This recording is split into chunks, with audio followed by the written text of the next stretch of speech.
So about the United Airlines fiasco and the doctor who was dragged off the plane. Um, I commiserate with the doctor who was the victim. I believe he was the victim, and United Airlines was the bully and overreacted and should have handled it differently. And now here in Los Angeles, we have at least three radio personalities I've heard who've taken the side of United Airlines. Tim Conway Jr., Larry Elder, and Mike Gallagher. I've heard all three of them say that the doctor should have just obeyed, quote, obeyed. I think it was, I think they all said obey the police when they gave the order to leave the plane. The problem is these three guys, who in general I agree with because they're a little more conservative than many others. But on this point, I disagree. They take away the emasculation factor and the snapping factor.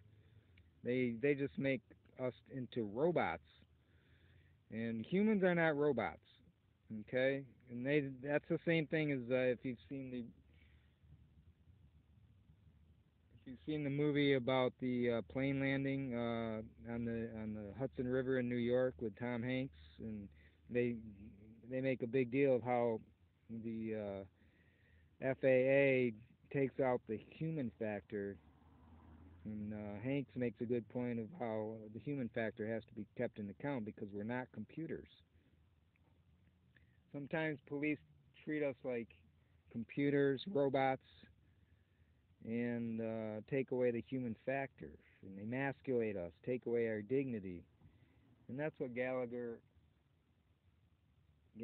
Conway, and Elder are leaving out of the equation, the human factor, when they say just obey. You just got to obey. Okay, well, maybe they haven't been in a situation yet where they've been totally, completely wronged, and yet they're told to obey. Uh, well, maybe they'll experience it someday, maybe not, but I think they're wrong in this situation. With all due respect, because I enjoy their commentary in general and agree with them in general.